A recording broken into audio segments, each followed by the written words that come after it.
So we've waited 8 years for a new entry in the Predator franchise. And with Shane Black at the helm, you might think something good was coming to you. But let's see how my thoughts roll out on the Predator.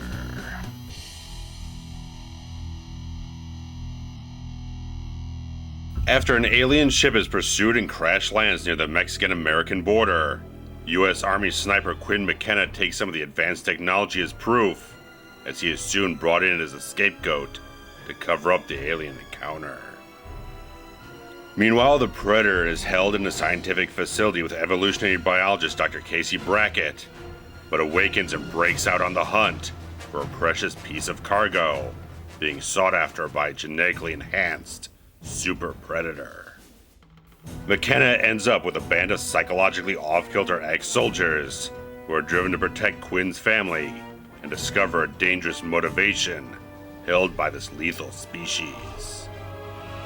With government agents on their trail, their time runs short to stop these predators from taking what they came for.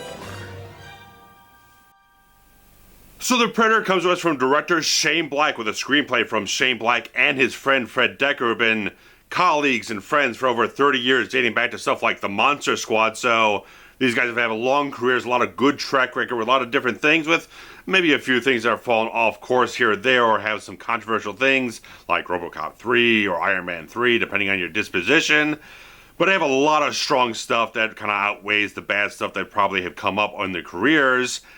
And with everything going on with this film, with a guy who was involved with the original production of the original John McTiernan film, coming back, accomplished director, fantastic screenwriter, think you have a lot of good, substantive, strong stuff to give, a very fresh take, and a lot of good energy into the franchise after things kind of stalled out again after the Robert Rodriguez produced sequel in 2010. But there's so much about this film that is just absolutely in a slump of mediocrity, and there's a lot of story stuff behind the production. They had to delay the film a good 6 months or whatnot as they went off into a whole bunch of reshoots. They're very much storied, but no one really knows exactly what went down, and there could be a lot of different things that go into why the film turned out the way it did, how things got turned around. Maybe there's a whole bunch of stuff that got chopped out, because there's certainly a lot of scenes that seem very choppily edited, a lot of stuff that's hastily put together. Some things are just not very coherently structured in the film. And just in general, there's a lot of stuff in general with how everything in the film comes off. Because everyone knows Shane Black's kind of style, the kind of fast, quippy dialogue, stuff like that. Just very colorful, vibrant type of characters. But he's always usually have a substance to them, a little extra layers and depth and whatnot to really give you a lot more connectivity with the quality of the characters you have going on in the film, to have more depth going for it than your typical action popcorn summer flick or whatnot. And this film does have so much quippy dialogue in it that it forgoes a lot of sense of character. I mean, there's a few good spots in this film, like I think Boyd Holbrook does a very good job being the kind of central lead of the film here. He does a really nice job as the character of Quinn McKenna, this sniper whatnot, who's been kind of had this PTSD and all these different things going on, kind of be a scapegoat for the government for this whole alien crash site type of stuff. He does some good stuff. He's got a good sense of material to go off of, to have at least enough to have a general interest in his character. I think Travente Rhodes, who does a really good job as the character of Nebraska here, who just is kind of the leader of this loony group of guys, these soldiers who've had kind of these different issues in their careers as soldiers that kind of put them a little bit on the fringe of things, and they're kind of this psych ward help group or whatnot. He does a good job leading that with a lot of good scenes with Boyd Holbrook. Sterling K. Brown's a very charismatic actor, and he does a lot of good things to chew up scenery whenever he gets the chance to do that.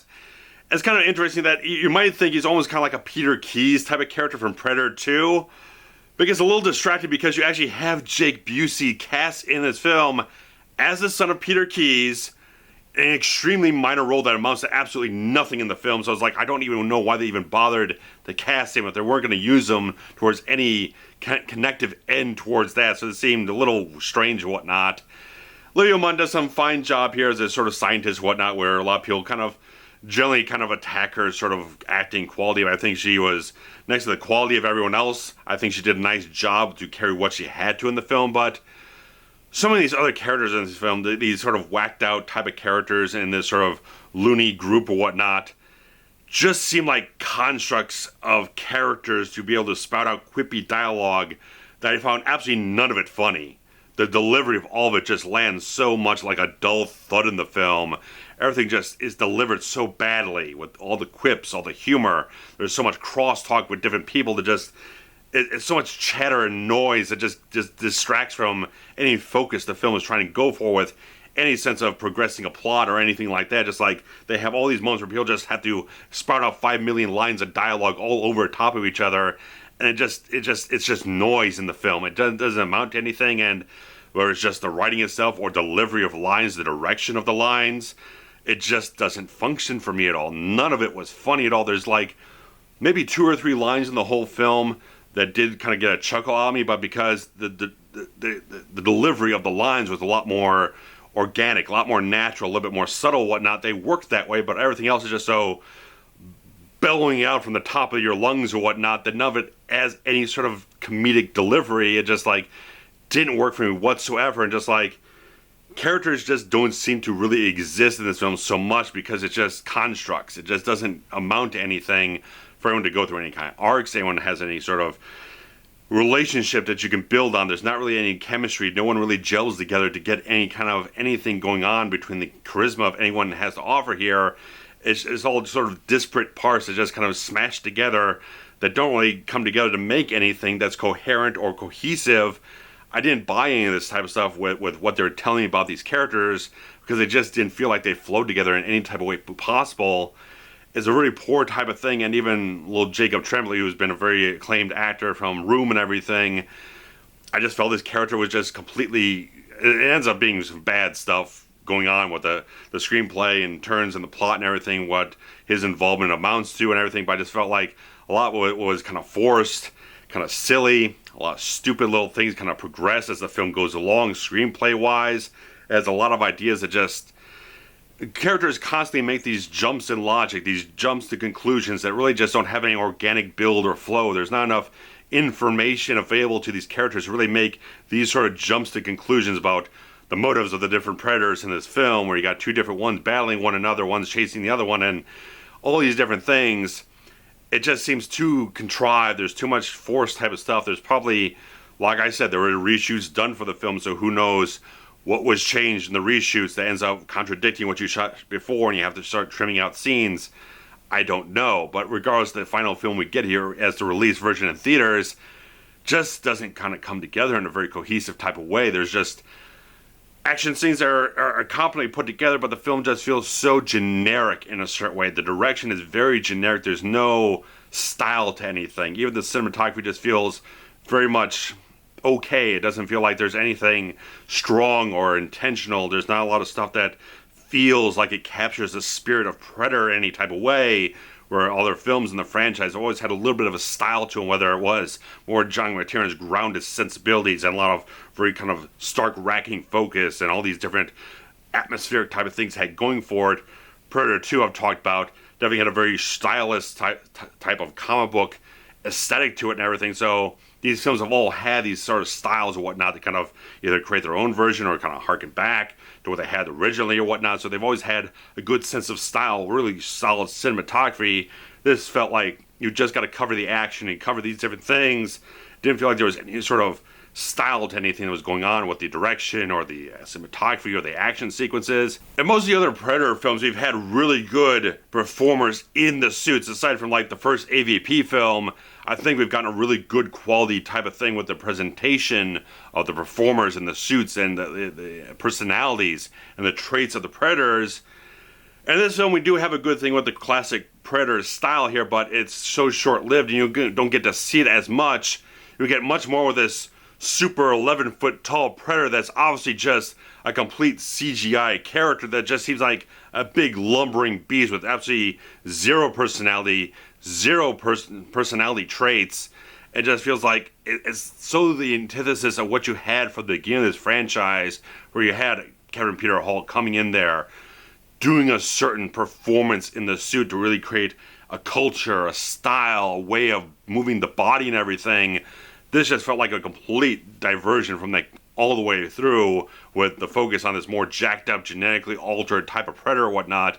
It just felt like it drained all the personality of the threat of the film, where there just didn't feel like there was much of any threat from these predators in the movie at all, because there's so little hunting involved. There's so much of just sort of MacGuffin type of plot going on, this whole thing, that it really isn't a focus on the hunt or whatnot. There's not really that so much whatnot, just like, it's such a mess of a screenplay. It's so much of a mess of a story that just doesn't come together. It doesn't have a complete focus.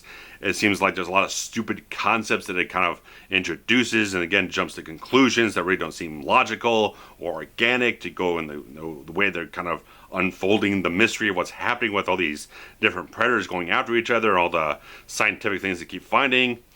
It just felt like it was all rushed and slopped together and stuff like that. It just felt like there was nothing ambitious in this film. There was nothing that felt like it was fresh or was going for anything that felt like it was of the same ilk of the other films in the franchise, because they've all tried to push the envelope a little further. They've all tried to develop the idea of predators so much. And this one does try to do something, but it just felt, again, just doesn't feel like it was very interesting. It didn't feel like it had any sort of real consequence for anything, and ultimately the payoffs are very freaking dumb to me in general. So a lot of this film was just a dull thud to me. I just sat there in the theater not hating the film at all, but not being invested in anything. I just felt like it was so mediocre, so average, so middle of the road, that just like anything that you might expect from a Shane Black written and directed film, it's completely absent here. If you didn't tell someone this was Shane Black's work, by no means would anyone really kind of nail it down. Even with the quippy dialogue, still doesn't completely feel like his type of work. It feels like it's just directed poorly in that type of way. It doesn't feel like anything has the right execution towards his style. Again, I can't speak to what happened behind the scenes, but it feels like definitely a film that's been diluted and hampered by some process, whatever. So it just felt very, very underwhelming. It just felt like the weakest film of the main three films in the franchise, Predator, Predator 2, and Predators. This one is definitely the lowest ranking one of those. And you can talk about Alien vs. Predator films if you want, but I'm not going to do that because I just don't care to. But regardless of that, I'd like to hear what you guys thought about, because I mean, a lot of the opinions seem to be very consistent along the lines of what I'm saying here. I just see other reviews saying pretty much the same type of stuff. The writing is not good. Things don't come together in a coherent way. The thing is badly edited. There's not really any impressive action sequences. Some of the CGI I don't feel is very impressive. Just various things. I just felt like the whole film just was not an effective piece of work. So throw your comments below, see what your discussions land you on, guys. So if you have any like for what I had to say here about this film and whatnot, you can give me a like there. But I've wrapped up the Predator franchise. I reviewed all three films prior to this in 1 year. So you can go back and watch that playlist I'll have up now. And hopefully you'll enjoy that and share those links around as well to celebrate those films. Wish I could celebrate this one, but I just couldn't, guys. So thanks so much for watching as always. There's always fantastic stuff coming up on the channel. So watch my review of The Long Kiss Goodnight, which was written by Shane Black and directed by Rennie Harlan. A lot better things to say about that film as well. So guys, thanks much. Take care. Bye-bye.